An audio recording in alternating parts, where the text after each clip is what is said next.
এরপরে বলেন ইবনা আদম লাউ আতাইতানি বিকিরাবিল আরদি খতায়া, পুরা দুনিয়ার সমপরিমাণ গুনাহের বোঝা মাথায় নিয়ে যদি আমার কাছে তুমি আসো, এরপর আমি আল্লাহর কাছে তুমি ইস্তেগফার করলা, তবে একটা শর্ত, লা তুশরিকু বি শাইআ, শিরিক করা যাবে না। কি করা যাবে না? শিরিক করা যাবে না। বাবা আমার গুনাহের শেষ নাই, বাবাই কয় আমার পায়ে সেজদা দে, সব গুনাহ মাফ হবে। তো বাবার পায়ে সেজদা দিয়ে কয় আল্লাহ আমারে মাফ করো। কি কয়? হ্যাঁ, শাহজালাল রহমতুল্লাহর কবরে সেজদা দিয়ে কয় আল্লাহ মাফ করো, আল্লাহ মাফ করো, আল্লাহ মাফ করো। আল্লাহ কয় কি পরিমাণ গুনাহ? কয় মাবুদ গুনাহের শেষ নাই। আল্লাহ কয় আমি কিছু করার নাই, তুই দি শাহজালালের দরবারে সেজদা দে, সাজ কর, গুনাহ মাফ করো। সেজদা দে শাহজালালের দরবারে, কয় আল্লাহ গুনাহ মাফ করো। বলেন তো এই ইস্তেগফারটা শিরিক মুক্ত নাকি শিরিক যুক্ত? আল্লাহ কয় শিরিক যুক্ত যদি ইস্তেগফার হয় তাহলে কোনো আশা নাই। আল্লাহ বলেন যদি দুনিয়া পরিমাণ গুনাহ নিয়ে আমার কাছে তুমি শিরিক মুক্ত ইস্তেগফার করো, লা আতাইতুকা বিকিরাবিহা মাগফিরা। কি বলছে দেখেন, আমি দুনিয়া পরিমাণ ক্ষমা নিয়ে তোমার কাছে এসে যাব। দুনিয়া পরিমাণ গুনাহ নিয়ে আসছো, আমি দুনিয়া পরিমাণ ক্ষমা নিয়ে আসবো। কথাটা কার? আল্লাহ। শর্ত কি? কি করা যাবে না? শিরিক করা যাবে না। তাহলে বলেন তো ইস্তেগফার যারা আমরা করব, অনেক ইস্তেগফার করি, এরপরে আল্লাহ আশা পূরণ করে না, কেন করে না? শাহ আলীর দরবারে গিয়ে একের পর এক দেন, একটার পর একটা, তো হইব কিভাবে? ইস্তেগফার পাঠ করতে হবে শিরিক মুক্ত। কথাগুলো কষ্ট নিয়েন না। শাহ আলী রহমতুল্লাহ ভালো, শাহজালাল রহমতুল্লাহ ভালো মানুষ, কোনো সন্দেহ নাই। শাহ পরান রহমতুল্লাহ আর আল্লাহর ওলি, কোনো সন্দেহ নাই। কিন্তু এদেরকে সেজদা দিচ্ছেন, এটা গুনাহ, এটা আপনার ইস্তেগফার কবুল হবে না। কান্না করতে করতে এই মেয়েগুলা, আমি যখন মেশকাত জামাতে বরিশাহ আলী মাজারে গেলাম, যাওয়ার পর এক পাশে গিয়ে দেখলাম হঠাৎ এক জানালা খোলা দক্ষিণ পাশের। কি ব্যাপার এখানে কারা? মেয়ে মানুষ একের পরে কান্না করতেছে। খাদেমরে জিজ্ঞাসা করলাম ঘটনা কি, কোথায় কান্দে? কয় বাবার দরবারে কান্দে। কেন কান্না করে? কই এই বিভিন্ন প্রার্থনার জন্য। তো যেই পরিমাণ চোখের পানি বাবার দরবারে ফালাইতেছে, এই এক ফোঁটা আল্লাহর দরবারে ফালাইলে হাদিস দ্বারা বোঝা যায় চোখের পানি বের হয়ে এই শুধু এই জায়গাটায় আসবে, এক ফোঁটা মাছের দানা পরিমাণ, এতটুকু এই জায়গাটায় আসবে, পড়বে না, শুধু এইখানে আসবে। আল্লাহর নবী বলেন জাহান্নামের আগুন তার উপরে আল্লাহ হারাম করে দিবেন। আপনি কোথায় গিয়ে ফালাইতেছেন পানি? তাহলে ইস্তেগফার শিরিক যুক্ত না শিরিক মুক্ত? শিরিক মুক্ত ইস্তেগফার করতে হবে আল্লাহর দরবারে।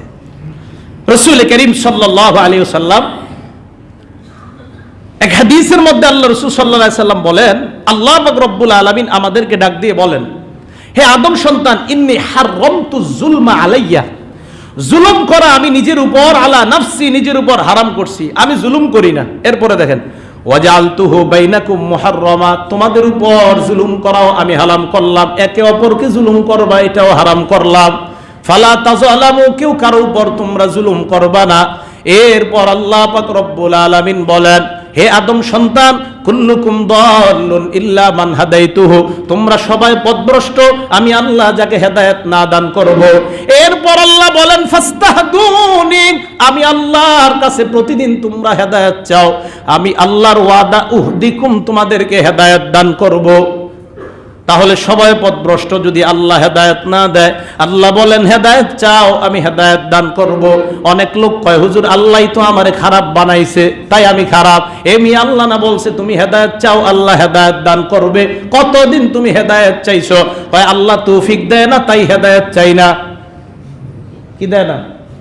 তো এই কথাটা যে বলতে পারলা তুমি, আল্লাহ তৌফিক দেয় না তাই হেদায়েত চাই না, তখনই বলো আল্লাহ হেদায়েত দাও। না, কয় আমি বলবো না। কয় কেন? আল্লাহ তৌফিক দেয় না। চিন্তা করেন উনি বলবে না কেন? আল্লাহ তৌফিক দেয় না। এরপর বলেন কুল্লুকুম জাইউন, তোমরা সবাই ক্ষুধার্ত থাকতা, কাফের বেঈমান সব ক্ষুধার্ত থাকতা কিয়ামত পর্যন্ত, ইল্লা মান আতামতুহু, যদি আমি আল্লাহ না খাওয়াইতাম। কথা সঠিক কিনা? আল্লাহ বলেন ফাস্তাতইমুনি, আমার কাছে খাবার চাও, খাবার চাও, খাবার চাও, রাতের আধারে আমার কাছে খাবার চাও। উতইমকুম, ওয়াদা করলাম আমি তোমাদের খাবারের ব্যবস্থা করে দিব। এরপর আল্লাহ বলেন ওয়া কুল্লুকুম আরিন, সবাই তোমরা বিবস্ত্র উলঙ্গ ছিলা, ইল্লা মান কাসাইতুহু, যারে আমি পোশাক না পরাইছি। রাস্তায় হেঁটে দেখো কত মানুষ এখন উলঙ্গ থাকে, এর মানে আমি আল্লাহ এদেরকে পোশাক পরার তৌফিক দেই না। এরপর আল্লাহ বলেন ফাস্তাকসুনি, তোমরা আমার কাছে পোশাক চাও, আকসুকুম, আমি আল্লাহ পোশাক পরিধান করাবো।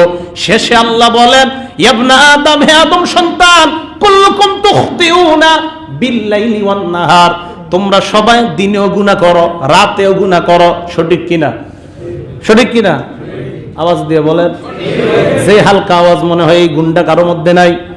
হে আদম সন্তান, রাতেও গুনাহ করো, দিনেও গুনাহ করো। আল্লাহ বলেন, টেনশন নাই, আগফিরুজ যুনুবা জামিআ, আমি আল্লাহ সব গুনাহ মাফ করে দেই। ওই একটা শর্ত আছে, ফাস্তাগফিরুনি আগফির লাকুম, একটু আমার কাছে মাপ চাও। আল্লাহ কো, আমার কাছে চাইলে আমি একটু খুশি হই, তো আমার কাছে মাপ চাও। রাতেও গুনাহ করো, দিনেও গুনাহ করো, এত পরিমাণ গুনাহ হয়ে যায়, আমার কাছে একটু মাপ চাও। আমি আল্লাহর ওয়াদা, আগফির লাকুম যুনুবান জামিআ, আমি তোমাদের সব গুনাহ মাফ করার ওয়াদা করলাম।